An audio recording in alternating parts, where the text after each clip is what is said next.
30 పైసలు 20 పైసలు 10 పైసలు అంటే 20 లెవెల్స్ వస్తుంది. డిటిహెచ్ రీఛార్జ్ 7%, బీపీసీ ఫాస్టాగ్ 30 పైసలు, గ్యాస్ బిల్ 30 పైసలు, ఇన్సూరెన్స్ 10 రూపాయలు వస్తుంది, లోన్స్కి 10 రూపాయలు వస్తుంది. అట్లా కింద ఎవరు చేసుకున్నా 5 రూపాయలు 4 రూపాయలు అట్లా వస్తాం. ఇది కాకుండా 16 రకాల ఇన్కమ్స్ ఉన్నాయి. ఫస్ట్ మీరు జాయిన్ అయినంటే 599 సిగ్నల్ బోనస్ కింద కమిషన్ వస్తుంది. మళ్ళీ సెల్ఫ్ క్యాష్ బ్యాక్ ఇన్కమ్, మీరు రీఛార్జ్ చేసుకుంటే మీకు 107 రూపాయలు క్యాష్ బ్యాక్ వస్తుంది. లెవెల్ క్యాష్ బ్యాక్ ఇన్కమ్, మీ కింద ఎవరు రీఛార్జ్ చేసుకున్నా మీకు క్యాష్ బ్యాక్ వస్తుంది. మళ్ళీ డైరెక్ట్ రిఫరల్ కమిషన్, ఎవరైనా పర్చేజ్ చేపిస్తే 1200తో పర్చేజ్ చేపిస్తే 500 వస్తుంది, 600తో పర్చేజ్ చేపిస్తే మీకు 200 వస్తుంది. టీమ్ లెవెల్ కమిషన్, మీ కింద జాయిన్ అయితే ఇట్లా కమిషన్ వస్తాం.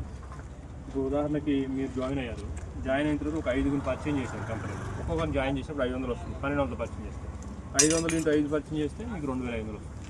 సేమ్ ఈ 5గురు ఉంటారుగా, ఈ 5గురు వాళ్ళ ఆదాయం కోసం వాళ్ళు 5 చేసుకుంటే వాళ్ళకి 2500 వస్తుంది, మీకు 100 రూపాయలు వస్తుంది. ఒక్కొక్కరికి మనిషికి 100 అంటే 25 మందికి వాళ్ళు చేసిన బిజినెస్